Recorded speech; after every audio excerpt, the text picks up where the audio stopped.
በስመ አብ ወወልድ ወመንፈስ ቅዱስ አሃዱ አምላክ አሜን።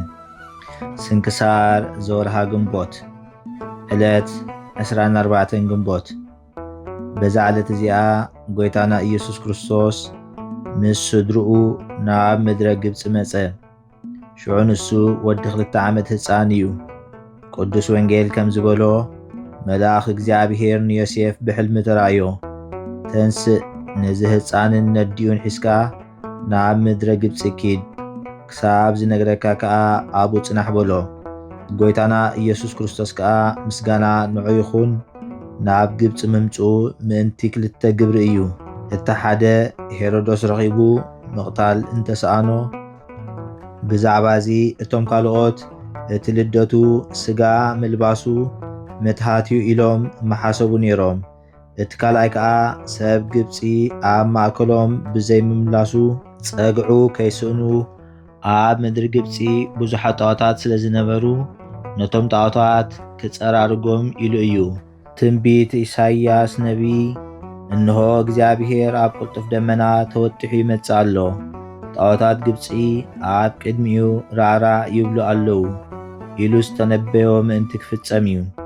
ጎይታና ብኪነ ጥበቡ ሃደመ፣ ምህዳሙ ግና ብምፍራሕ ኣይኮነን ዝሃደመ። ቅድም ዝበጽሐ ዓዲ ምስ ኣዲኡ እግዝእትነ ማርያም ዮሴፍን ሰሎሜን ኮይኖም ስማ በስጣ ትበሃል። ኣይተቐበልዎምን፣ ኣብኣ ዒላ ማይ ኳዓቱ። እታ ማይ ከዓ ብዛይካ ነቶም ደቂ ዓዲ ንኹሎም ሰባት ፈውሲ ኾነት። ካብኡ ከዓ ናብ መገዲ ገምኑድ ይከዱ፣ ናብ ምዕራብ ኣቢሎም ሩባ ተሳገሩ። ጎይታና ድማ ምስጋና ንዑ ይኹን ሸኾንኡ ኣብ እምኒ ገበረ፣ ኣሰር እግሩ ድማ ክሳብ ሎሚ ኣብታ እምኒ ተሳእለት። እታ ቦታ ከዓ ኢየሱስ ሸኾንኡ ዘንበረላ ተባሂላ ተሰምየት። ጎይታና ከዓ ነዲኡ ንእግዝእትነ ማርያም ኦ ወላዲተይ ኣስተውዕሊ፣ ኣብዚ ቦታ እዚ ብስመይን ብስምክን ቤተ ክርስቲያን ክህነጽ እዩ። ኣነ ከዓ ኣብኡ ንሓዋሩ ተኣምራትን መንክራትን ከርእየ፣ ደብረ ምጥማቅ ተባሂሉ ከዓ ክጽዋዕ ይበላ። ካብኡ ከዓ ናብ ባሕሪ ከዱ፣ ናብ ምዕራብ ገጾም ተሳገሩ። ብርሑቕ ከዓ ገዳማ አስቄጥስ ረኣይዋ። ናብኡ ኣቢሎም ከዓ ባረኻ። ነዲኡ ከዓ ኦ ማርያም ወላዲተይ ተረድኢ፣ ኣብዚ ገዳም እዚ ብዙሓት ጽሙዳትን ተጋደልትን መነኮሳት ክነብሩ እዮም፣ ከም መላእኽቲ ከዓ ከገልግሉኒ እዮም በላ። ካብኣ ከዓ ናብ ወገን ምብራቕ ዘሎ ደብሪ በጽሑ። ንዮሴፍ ከዓ ኣብ ኢዱ በትሪ ነበረቶ። ጎይታ ብኣኣ ተመርኪሱ ነበረ እሞ እታ በትሪ ንዮሴፍ ሃቦ። ነዲኡ ከዓ ኣብዚ ንቀመጥ በላ። እቲ ቦታ ከዓ ፍሉጥ ገዳም ኮነ፣ ዓሚቕ እቲ ቀዳማይ ዓይኒ ማይ ዘለዎ ቦታ እዩ፣ መጣርያ ዝተባህለካ እዩ። ጎይታና ከዓ ነታ በትሪ ዮሴፍ ወሲዱ ሰበራ፣ በብንእሽቶ ገይሩ ድማ ኣዳቐቓ። ኣብቲ ቦታ ከዓ ተኽሎም ብመለኮታዊት ኢዱ ጽሕሮ ማይ ጸሓረ፣ ጥዑም ማይ ፈልፈለ፣ ጨኑ'ውን ኣዝዩ ምዕዝ ነበረ። ጎይታና ከዓ ካብቲ ማይ ብኢዱ ሓፊኑ ነቶም ዝተኸሎም ሰባራት በትሪ ኣስተዮም፣ ንግዚኡ ድማ ጸዲቖም ጨብጪቦም ዓብዮም ካብ ኩሉ ጨናታት ዝጥዕም ጥዑም መዓዛ ጨነዉ። በለሳን ኢሎም ከዓ ሰመይዎም። ነዲኡ ከዓ ኦ ኣደየ፣ እዚ ዝተኸልክዎ በለሳን ንሓዋሩ ኣብዚ ክነብር ይበላ። ካብኡ ከዓ ንጥምቀት ክርስትና ዝኸውን ነቶም ብስም ኣብን ወልድን መንፈስ ቅዱስን ዝጥመቑ ቅብኢ ክወፅእ እዩ። ካብኣ ድማ ናብ ሃገረ ብህንሳ ናብ በይሱስ ዝበሃል ቦታ ከዱ፣ ትርጉሙ ቤተ ኢየሱስ ማለት እዩ። ጎይታና ኣብኡ ንኹሉ ሕማማት ንኹሉ ስቓይን ዝሕውዕ ዒላ ማይ ገበረ። ደጊሙ ድማ ኣብ ሓንቲ ዒላ ናይ ባሕሪ ግብፂ በብዓመት ዝኸውን ትእምርቲ ገበረ። ንሱ ከዓ ኣብ ግዜ ጸሎትን ዕጣንን ፍርቂ መዓልቲ ኣብ ታዕላ ንእግዚኣብሔር ዕጣን ከዕርጉ ከለዉ ምንባብ ወንጌል ምስ ተፈጸመ እቲ ናይ ዒላማይ ሓፍ ይብል ይበዝሕ እሞ 20 እመት እንተኾይኑ ጽጋብ ክኸውን ይብሉ 17 እመት እንተኾይኑ ድማ ኣብ ምድሪ ግብፂ ጥሜት ክኸውን ይብሉ ነበሩ። ካብኡ ድማ ናብ ሃገረ እስሙና ይንከዱ። ጎይታና ከዓ ነቶም ኣብኡ ዝነበሩ ጣዖታት ሰባበሮም። ኣብኣ ከዓ ምስ ሓደ ኣፍሎን ዝስሙ ሰብኣይ ቁሩብ መዓልታት ቀነዩ። ኣእዋም ኩመል ኣብኣ ነበሩ፣ ንጎይታና ድማ ሰገድሉ። ክሳብ ሎሚ ከዓ ደኒኖም ይርከቡ። ካብኡ ናብ ደብረ ቁስቋም ከዱ፣ ኣብኣ 6 ወርሒ ተቐመጡ። እግዚአብሔር ከዓ ኣብኣ ድማ ንኹሉ ሕማምን ንኹሉ ቃንዛን ዝሕውምን ጭማይ ገበረ። ጎይታና ኣብ ምድረ ግብፂ ዝቕመጦ ግዜ ማለት 3 ዓመትን 6 ወርሕን ምስ ፈጸሙ ሄሮዶስ መተ። መልአኽ እግዚአብሔር ከዓ ንዮሴፍ ብሕልሚ ተራእዮ ተንስእ ንህፃንን ነዲዩን ሒዝካ ናብ ምድሪ እስራኤል ኪድ በሎ። ምስ ተመልሱ ኣብ ምስሪ በጽሑ። ኣብ ሃገረ መዓልቃ ኣብቲ በዓቲ ሓደሩ። ንሳ ከዓ ሎሚ ንቅዱስ ሰርጊስ ናይ ምስሪ ቤተ ክርስቲያኑ እያ። ድሕሪ ከዓ ካብ ምስሪ ወፂኦም ኣብ መጣርያ በጽሑ። ኣብኣ ከዓ ተሓጽቡ። እታ ፈልፋሊት ማይ ካብታ ሰዓት እቲኣ ከምቲ ቅድም ዝበልናዮ ጎይታና ዘፈልፈላ ቅድስትን ብርኽትን ኮነት። ካብኣ ቅብኣ በለሶን ይወፅእ። ንሱ ከዓ ሜሮን ማለት እዩ። ጎይታና ዝተኸሎ እዩ። ብኡ ጥምቀት ክርስትና ቅዳሴ ቤተ ክርስቲያን ይፍጸም። ንዋየ ቅድሳት ብኡ እዮም ዝቕብኡ። ካብኡ ከዓ መድኃኒት ንኹሉ ዝኸውን ፈውሲ ይርከብ። ንነገሥታት ከዓ ገጸ በረከት ይህብዎም። ብኡ ከዓ ይእመኑ ነበሩ። ካብኡ ናብ ቤት ምሕጻብ ከዱ። ብምምላሱ ከዓ ትንቢት ኦዝያን ንወደይ ካብ ግብፂ ጸዋዕክዎ ዝተባህለ ተፈጸመ። ንሕና ከዓ በዛ ዕለት እዚኣ መንፈሳዊ በዓል ክንገብር ይግባአና። በቓል ነቢ ዳዊት ከዓ እግዚአብሔር ካብ ግብፂ ተኣምራት ገበረ፣ ኣብ በረኻ ጣኔዎስ ከዓ መንክር ገበረ ኢልና ንዘምር። እነሆ ግብፂ ኣብ ማእከልኪ ዓብይ ተኣምራት ገበረ።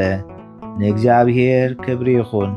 ንዓና ከዓ ይቕረቱን ምሕረቱን ምሳና ይኹን ንዘላለም ዓለም አሜን።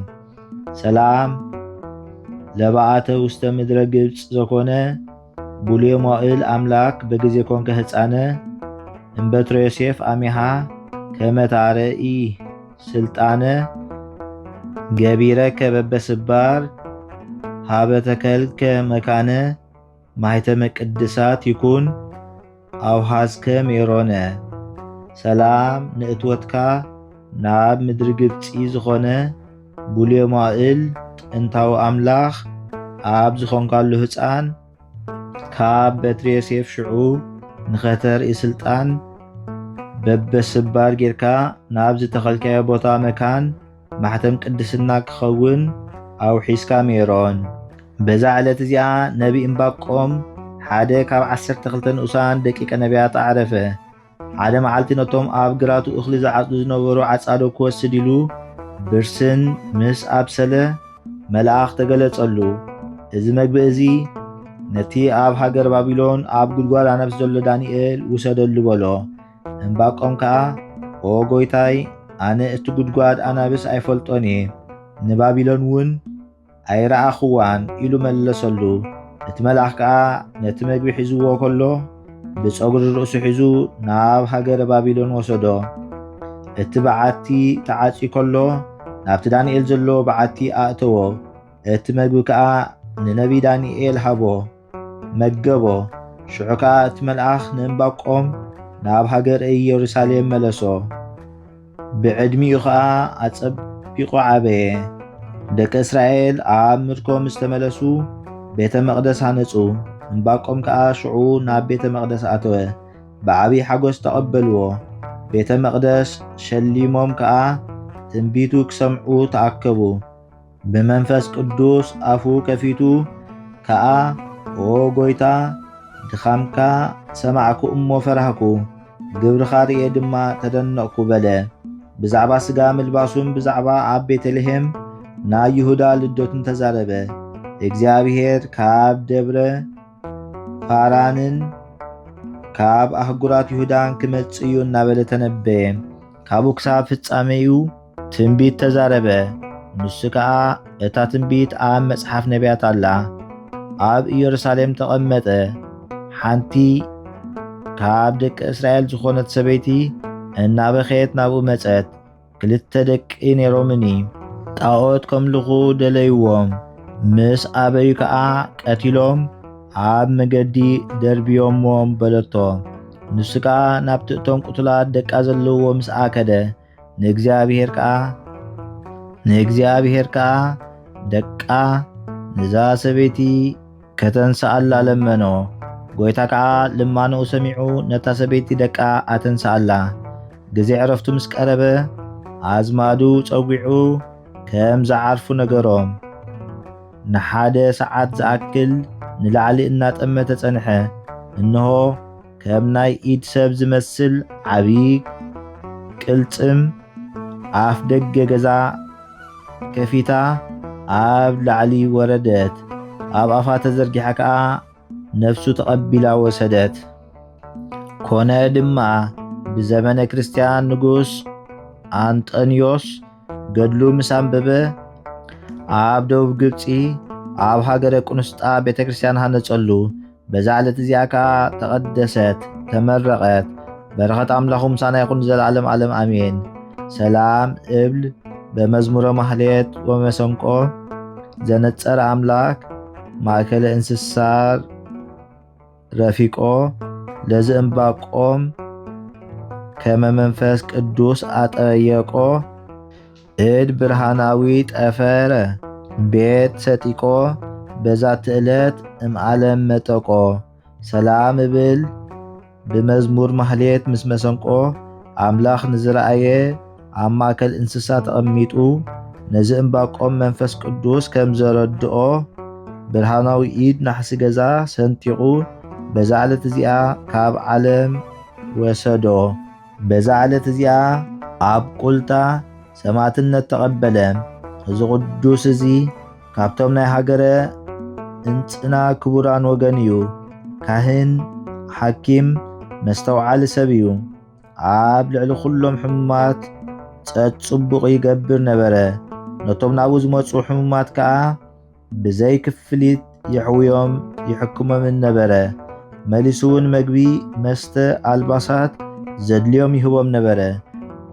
በቲ ግዜ እቲ ዲዮቅልጥያኖስ ከሓዲ ንጉስ ናብ ከባቢ ሰጊድ ናብ ኣርያኖስ መኮንን ነቶም ደቂ ተዓዲ ኣገዲድካ ንጣዖት ኣስግዶም ዝብል መልእኽቲ ስለኣኸ ሽዑ ነዚ ቅዱስ ካብ እንጽና ወሰድዎ፣ ናብ ሃገረ እስሙናይን ኣብጽሕዎ፣ ኣብ ቅድሚ መኮንን ኣቆምዎ። እቲ መኮንን ከዓ ብጥዑም ቃላት ገይሩ ክሓባብሎ ካብታ ቅንዕቲ ሃይማኖቱ ክመልሶ ተዛረቦ። ግናኸ ኣይተኻሎን። ሽዑ ብዝተፈላለየ መቕጻዕቲ ቆርበቱ ክሳብ ዝስንጠቕ ቀጽዕዎ ኣዘዘ። ካብኡ እናሰምዐ ኣብ ሓዊ ኣእተውዎ። ብኸምዚ ሰማዕትነቱ ፈጸመ። ኣመንቲ ሰባት መጺኦም ብጽቡቕ ገይሮም ናብታ ዓዲ ደቡባዊ ደብሪ ቀበርዎ። በረኸቱ ምሳና ትኹን ዘለዓለም ዓለም ኣሜን። ሰላም ለከ ለቤተ ክርስቲያን ማይቶታ በመጋቤ ኩሉ ስርዓታ ዘፈጸምከ ስምዓ ለእቶነ እሳት በውሳጢታ ፍትሃ ለነፍስየ አቡየ አውቁልታ በማእሰረ ጌጋይ ዘልፈ ኢትንበር ሙቅህታ። ሰላም ንዓኻ ንቤተ ክርስቲያን መብራህታ መጋቤ ኩሉ ስርዓታ ሰማዕትነት ዝፈጸምካ ንእቶን ሓዊ ኣብ ማእከላ ንነፍሰይ ፍትሓያ ኣቦየ ኣብ ቁልታ ብመእሰሪ ጌጋ ኩሉ ሰዓ ኣይትንበር ብእስርታ። በዛ ዕለት እዚኣ ንኣልዓዛር ካህን ወዲ ኣሮን ዕለተ ዕረፍቱ እያ። ንኣርኬሌድስ ንቲፍላስ በዓል ማርዮን ከዓ መዘከርቶም እያ። በረኸቶም ምሳና ይኹን ንዘለዓለም ዓለም ኣሜን። ዘቕረብክዎ ማህሌት ኣዘኻኺራ ኢላፍ ካብቶም ኣዘውቲሮም ዘገልግሉኻ ኩሉ ግዜ ብዘይ ምዕራፍ እንዳኸንብብ ተቐበል። ናይ ድኽነተይ መጽሓፍ ዝገበርካ ጎይታ ናይታ መበለት መባእ ውኩፍ ካብ ዘእተውዎ ሃብታማት ናይ ሃብቶም ተረፍ። ቅዱሳን ነቢያት ሃዋርያት እውን ሰባኽያን ሰማዕታት ምስ ጻድቃን ደናግል ከዓ መነኮሳት እውን ሄራን ባርኾት ባርኹ ማሕበር እዛ ቅድስቲ ቤተ ክርስቲያን ካብ ዝዓበየ ሽማግለ ክሳብ ዝነኣሰ ህፃን ንዝፀሓፎ ብመጽሓፍ ንዘፀሓፎም ብምድራስ ንዘንበቦ ንዝተርጎሞ ብልሳን ሓዲስ ንቓሉን ዝሰምዐ ብእዝኒ መንፈስ ብጸሎት ኣድዩ ማርያም ዓራቒት ካብ ኩሉ ምብኣስ ኣሕቢሩ ይምሓረና ኢየሱስ ክርስቶስ። ሰላም ንዓኹም ጻድቃን ምስ ሰማይት ዘዕረፍኩም በዚ ሎሚ ዕለት ንዓለም ዘሰነፍኩም ኢኹም ንስኻትኩም ብኹሉ ትዕግስት ኣብ ቅድሚ ፈጣሪ ለምኑ ብኹሉ ሰዓት ብዘይካ ንስሓ ንዓና ከይወስደና ሞት። ሰላም ንዓኹም ናይ ዛዕለት እዚኣ ጻድቃን ኩልኹም ሰቡትን ኣንስትን በብኣስማትኩም ቅዱሳን ሰማይን ምድርን ማሕበር ስላሴ ንስኹም ምእንቲ ማርያም ኣድዩ ዘክሩና ብጸሎትኩም ንኽትሕልውና ተማሕፂና ኣሎና ብናይ ክርስቶስ ደም